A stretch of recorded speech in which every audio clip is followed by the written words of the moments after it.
Hello, everybody. How are you? Welcome to another episode of Digital of Business and Business of Digital. Today we have Miles with us, and we are going to talk about why business needs community-driven social media. Miles has a very interesting background. He started off with Bachelor's of Science in Managerial Economics from University of California, Davis, and which is one of the world's best agriculture colleges. And I think he has a pretty interesting journey from being in agriculture college to now at Crunchyroll, where he manages owned media of more than 350 social media pages with audience of more than 50 million followers. So, Miles, how did the whole transformation happen from being in an agriculture university to where you are currently? Well, first off, thanks for having me. But to answer your question, it happened pretty organically. It happened in a way that feels like it was both on accident, but feels just right at the same time. Because even in school, I was doing marketing. I was skipping my accounting classes to go, promote my club. I became president of the anime club my junior year, and it kind of took over my life. I did everything for this club. It was where I had found a community, and it had been small, Yeah. but it meant a lot to me. Like I met my now wife in that club my freshman year, and Okay. so I wanted other people to experience that and have that sense of community I had. And so, it was an anime club, and everyone I talked to, they loved anime. And I thought, wow, what if like everyone who loved anime at least tried out the anime club? I don't even see them come for one day. And so once I became president, I thought, how do we make it so everyone who likes anime at least tries out the anime club? And so we tried a couple principles. Like there was a doctor do no harm, so make the club, you know, at least palatable for the average student. We did this thing where we made sure everyone knew it existed, knew, we wanted all 25,000 undergrads to know here's where anime club happens, and yes, there is an anime club. And then we wanted to make something worth going to, so we kind of modeled it like a frat. Instead of being a club about anime, it was a club for anime fans. And so that difference, I think, really made it like a really valuable community. And it ended up becoming one of the biggest clubs on campus. We took over student government. We started our own anime convention. Like it was everything you would want your college experience to be in a co-curricular activity. But Yeah. it certainly disrupted me, because now that's all I do is the same things I did in my anime club. Even though I thought I was going to be on the Chicago Mercantile Board of Exchange, selling options and puts for soybeans or whatever. But I think the life has taken a better turn for you in that way. Do you feel that? I feel that. I mean, this is a dream job for me. I get Yeah. to, market something I'm passionate about with people who have similar interests and hobbies to me. Yeah. So when it comes to what people love and the building the whole community part, which we are going to talk about. So what was your first experience of seeing a thing that this is how you build community, or oh, we just did this thing, and then you never knew because the intention was not there to have a 50 people club or a 20 people club. What was the tipping point when you felt that okay, this is something which is working, and how did you feel that? I I mean, honestly, the first meeting we had as president, where I was president in charge of the club, that was that first moment. Because Yeah. again, we would maybe like have 40, 50 people in our first meeting of the year, because all the freshmen were there, everyone's interested in the new year. But then once I had taken over, we had spent 4 weeks prepping for like our rush week, our anime club rush week, Okay. which, a weird concept. But there were over 200 people in the room, and it never stopped. The amount of people just never went away uh, during that week. And so I realized, oh, there are people who are just looking for a sense of community, who are looking for an anime club that does a rush week that says, hey, we're here to have fun with each other. It's not about, Yes. you know, this is our shared interest. This isn't what we're here to do. Understood.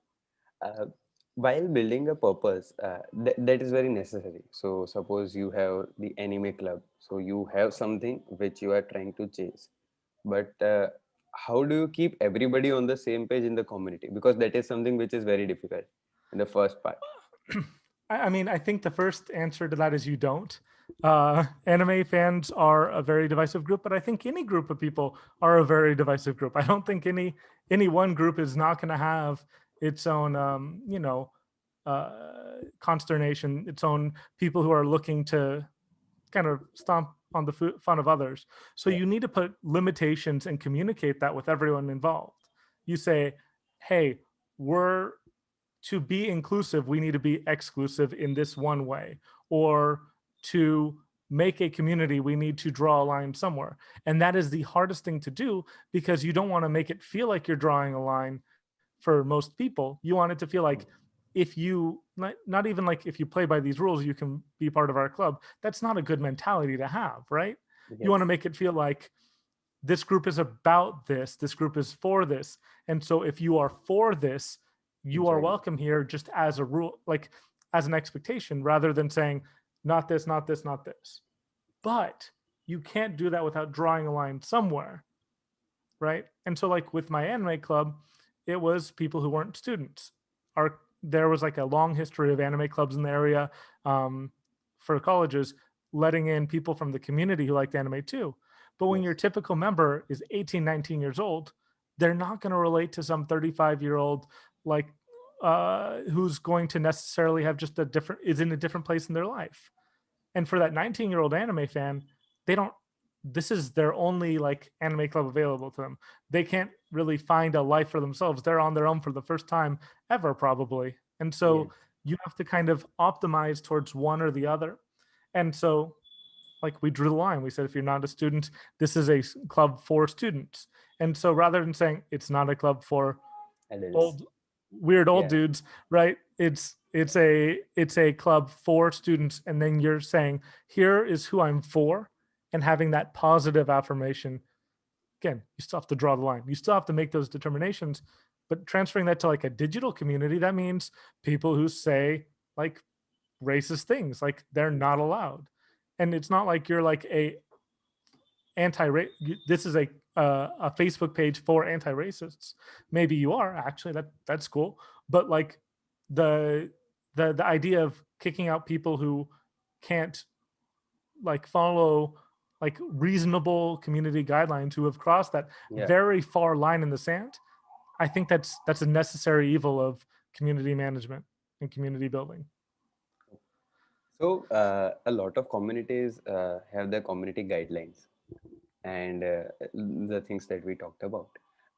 But sometimes it is always there that moderation is required in Yeah, whatever we are trying to do. So is it more difficult when it grows, or is it more difficult in the first part to start doing that?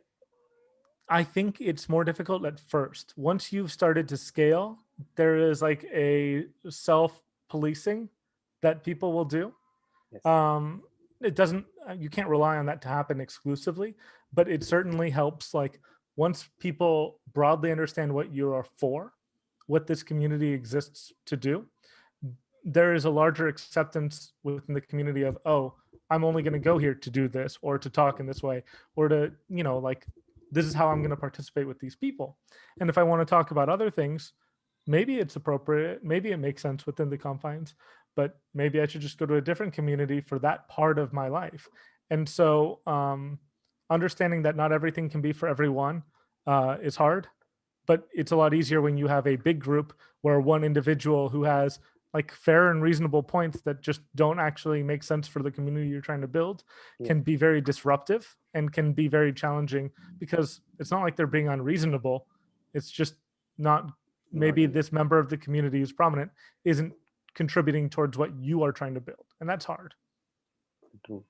So coming to the business part of the community. So we know communities are important. So we everybody around us as human race, we have say evolution of community.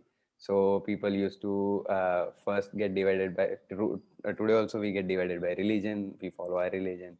We have our country, so that is also a gated community in there. So we are living in societies, different societies. They are gated communities, is what they have been called.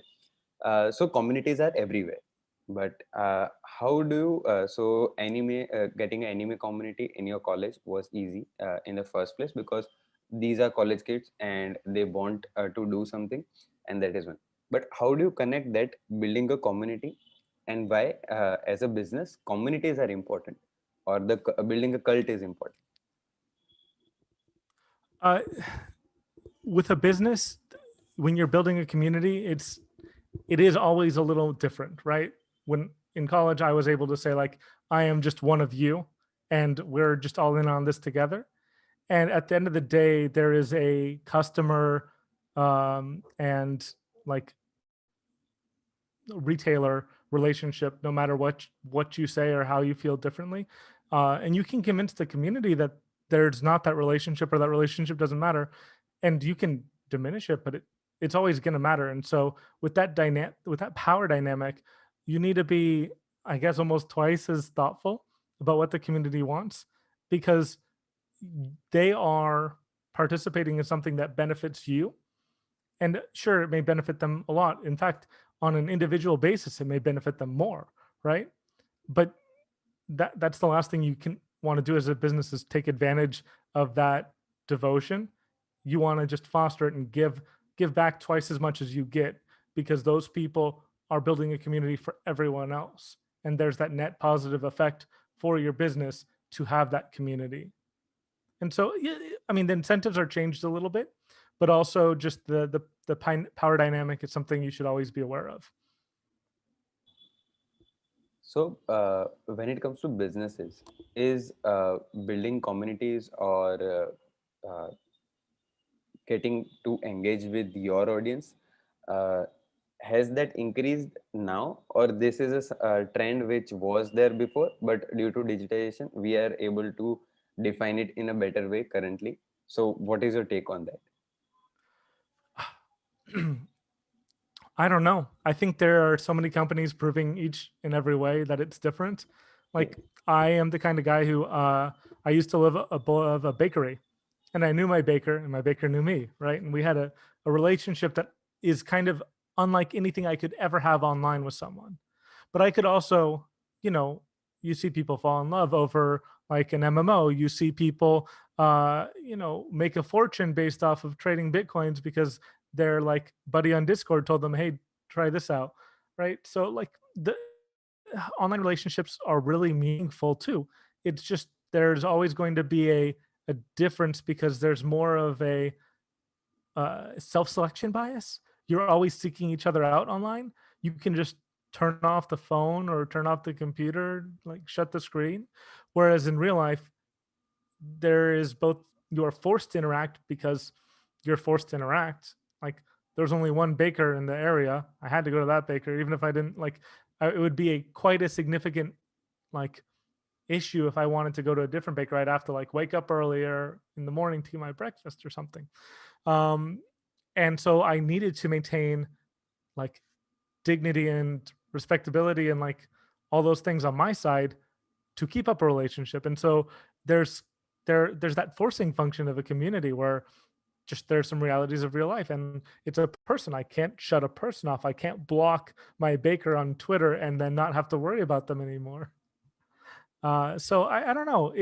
There are good things and bad things about both.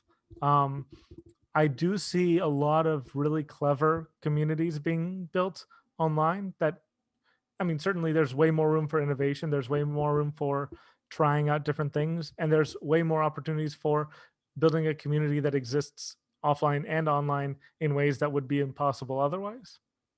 I think about Pokemon Go all the time. Uh, as much of a flash in the pan as the part of the community that me and I think hundreds of millions of people were part of, were like roving like the local public parks those first couple weeks. It still exists, and it's still a beautiful community. It's still huge, but it's not hundreds of millions in the same degree it was before. And so, like, is that a better or worse community for it?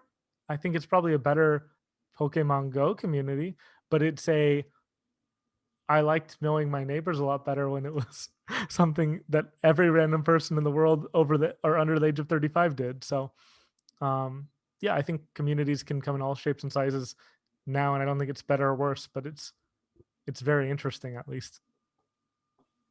Got it. So when we talk about building communities, so Pokemon Go was, I just remember me going around with my phone, asking everybody around, so where is this thing and that thing, those kind of things. So it was a great concept. So every time something big comes, and then people are driven towards those things. So currently, if we see a few years back, every tech company was on Slack. Each tech Mhm. founder was trying to understand how to use it and those kind of things. And now with Discord coming in, people are now moving to Discord. Okay, so their communities are being built. A lot of colleges which I know have their own communication due to pandemic on Discord now, which I think colleges never did, or we never saw Discord as a platform where colleges would be communicating. Teachers and students are communicating in that way. So they are also trying to build communities in this thing. So Quora as a platform has always been there to build communities, and so people interact with, share knowledge, and those. Reddit is one. Which platform do you think for small businesses is something that they can jump onto easily, and for a community building activity will always help them? Instagram is one. So according to you, which are the platforms which, as a small business or a starting point, which we can do or we can start off with, and what should be something in our mind while starting to build a community? I mean, when you're talking about internal community, it is. I mean, this has been one of my biggest challenges in this age because I have a fairly big team at this point, and so how do you make people feel like there's that closeness we had in the office? And again, it's not better or worse necessarily, but it is so different. So the first thing you have to do always is to just reject any of the previous like ideas you had about community building before, and understand that what platform you're on defines how the community functions. Our company uses Slack. I think Slack is totally fine. I think Discord is probably better for smaller companies, if only because there's enough flexibility there that you can get more creative with less skill, right? Uh, whereas with this, like with Slack, you have to really like rely on other people's apps or other people's like very stringent and specific software, and then the real customization that most people would do and understand comes in emoji. And then like that deep level of customization on Discord lets people feel like it's their own. And when you have that sense of this is my own and that sense of customization, that ownership lets you like you've already given up a piece of yourself into that community. You've already given something to the community if you've helped contribute to its customization, and then you're more likely to take back and give more. And once you've kind of given that first bit, I think Discord's a way better way to do that. Understood. So you said give back to the community, which is, I think, a very important concept in when we are trying to build something. So a lot of politicians do that, which is very common now. So Mhm. they always tell you to do some small task, and because of which you will feel that now you have done this task, and now you are attached to this party or maybe this idea of Yep. what they are trying to do. In India, the politician has done a lot of these things. So they tell you to do one or two tasks, and now after you have done one or two tasks, you feel like, yeah, the country is going in the right way, because if I am doing it, see, a lot of people around me have also done this thing. So it's a Yes. sense of inclusion in that way, that you took one step, and rest of them are also taking some that one step. So collectively we have grown as a whole collective, and this is a sense which people try to bring in. So as you said that your contribution to the community is also important in that way. How Very do you much make so. sure that people, while we build a community, so suppose we have a lot of engagement in those things, how do you make it that two-way thing? So in the, so community managers or people who are trying to build community are always going to do things, but how do you make sure that community also is so active, they share things or they interact and they do those things, they take their one step? How do you make that sure? I mean, that's the hardest part. That's the hardest part. If you can answer that question succinctly, you're worth millions of more dollars than you should be talking to me, right? But I mean, I think there's a lot of small and interesting things you can do. I think that you can find small way, like find that niche of a niche of a niche that really some person can own. Uh, so, like if you're talking about you're at a smaller company and you are trying to get every employee to like feel like they're part of the online experience, you ask you ask someone who maybe normally wouldn't host a stand up to be the one to host the stand up, and to ask everyone to like come up with something fun for everyone to do. You leave it vague like that, but you say like, hey, you have to come up with the gimmicky leadership thing for the day. You have to come up with a fun icebreaker. And, the icebreaker will probably suck for most people. But the fact that they came up with it, they'll be like, oh, maybe it is hard to do this. Maybe I should like participate because I'm able to see things from another perspective. Yeah. Or maybe you pair people off for an activity that kind of forces them to explore whatever platform you're using. So, if it's on Discord, maybe you have them like, oh gosh, they could do anything. They could say you put them in groups to make a sub channel. Like you're Yes. like, we need to figure out all the channels that our team needs to operate.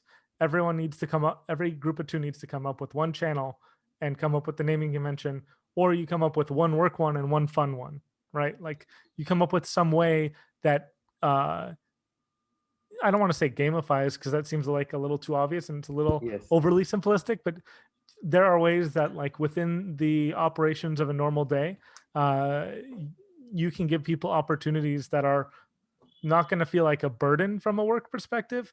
Maybe they don't would rather not do it, but once they do it, they're going to be like, oh, that was worth doing, or this was fun, or this that was fine, and now like they're a little more bought in. But like on a Facebook group, right? Like it's as simple as asking a question and then having people answer, right? That's why on social media, just asking a simple question to your audience shows that you care. And then if you make sure to respond to them, they'll know that someone's listening. And I mean, if you're at a high enough scale, someone will always respond to them and tell them they're dumb, right? But uh, there will that feedback's not the worst thing in the world, honestly. Yes. Uh, but like it's that same principle of like, hey, even you person who doesn't really engage much, here's a way for you to be involved easily. There's a very actionable thing for you to do that makes sense to you, right? Yes. It's easy, it's actionable, it makes sense. And then it's just a process after that. Yeah. So, while building the community, you talked about it's a process. So, is consistency something? So, everybody says that the game is all about being consistent, showing up Mm-hmm. when there are 10 people, showing up when there are 10 people, and then suddenly you will see in the fourth week there will be 20 people because 10 people came every week and they liked it. And then you get that spike. So, how do you define the part where consistency is there? And so people say it's resilience, or you have to be there. Community managers are the hardest jobs because you have to convince people what you are trying to do and why you are doing it in that way. So what has been your experience with that? About the same. Yeah, I mean, I've been with Crunchyroll for 7 years now, and one of the reasons why I've been able to do it is because there's never been a day where, like, on Twitter, I don't read almost every mention of the company. And when I started out, it was a couple thousand a day, and so like I would skim most of them to be clear, but like I would try and see what everyone was saying and get a good sense of what people thought. And now that it's like 20, 30, 40, 50,000 a day, it's a lot harder, and I just try and do my best. Um, I should probably build some scripts to give me a word cloud or something at this point, but just email me a word cloud. But uh, Yeah. like if you are doing it every day and make it just so that it's an expected part of people's lives, then there you go. It's a part of people's lives. Like being present is like 80% of the battle. If you are Understood. present in people's feeds, if you're present in people's minds, if you're, it's kind of like even just within a small community, if you're the one guy that does that one thing, you have a place within that community and you'll be missed if you're gone. And so, like, I try not to be that guy myself because I That's not how I go about life, but it is a nice principle, right? Of like, oh, you're the guy who wears funny hats. You're Yeah. part of the community because, oh, hey, the guy with funny hats is talking every day at 4 o'clock. And then that's kind of how things happen organically. It's just someone trying the same thing over and over again. Uh, in other professions, they call it, idiocy to try the same thing twice that doesn't work, right? Um, but in the community world, it's genius. That's how you get ahead. Yes. Is you do the same thing twice, it doesn't work, do it a third time, no problem. Great. I think that's the best tip, which I will go forward with. Uh, Community is something where the same thing you try again, and that will click somewhere. Most of the businesses or most of the things where we try to do things, we always try to do new things. And in the community part, if you are doing the same thing again and again, that is where you get recognized or hit. So, Miles, we are coming to the end of our podcast now, and it was a great conversation. Usually, I ask two questions to our people who come on our podcast. One is, what is the thing which keeps you motivated of doing what you are currently doing? So, what is your motivation behind what you are doing? I mean, the gosh, this sounds terrible, but it's the community. I mean, one of the challenges and greatest joys of my job and why I call it a dream job is when I log off at night, the people I talk to are part of the community that I serve during the day for work, right? These are my friends, these are my peers, Yeah, these are my people. This is a community that I belong to uh, without hesitation or without consideration. And certainly my role makes it a little awkward at times, but I can't join in on speculation of like, oh, what's gonna happen in this show when I like looked at the details for it like 6 months ago when the producer was trying to pitch it to us. Like there are issues like that, right? But beyond that, like it's a community I care about a lot, and being able to find the best way to serve it uh, feels quite satisfying. great. The last question is, how do you learn things, or what is your way of learning things around? Because the field that we are in, you are building communities online. Things change very rapidly. So Facebook started off. Facebook's algorithm changed. The whole organic reach came out down. Instagram is on its way to kill the organic reach. How do you keep up with all the things which are happening around? I don't know about you. I have better organic years every year than the last Okay. because all you have to do is be smarter than everyone else. True. I am not personally, but my team collectively, we are. And that's so Understood. basically, I mean, I could go into a tangent about that, but like Yeah. how I learn is kind of how we figure out how to stay like just a baby step ahead of the algorithm, or at least a baby step ahead of our peers. And Yeah. then if we're the biggest anime thing that anyone's talking about, the algorithm will reward us for that, right? Yes. So like it kind of is the guy the rolling like it's a snowball effect. When you just beat the algorithm a little, you end up beating the algorithm a lot in the long True. run. True. True. So how I learn is I'm obsessed with numbers. Like I got a Bachelor of Science, which is a pretty weird thing for people in digital marketing. Digital That's not marketing. normally Yeah. how we go about it.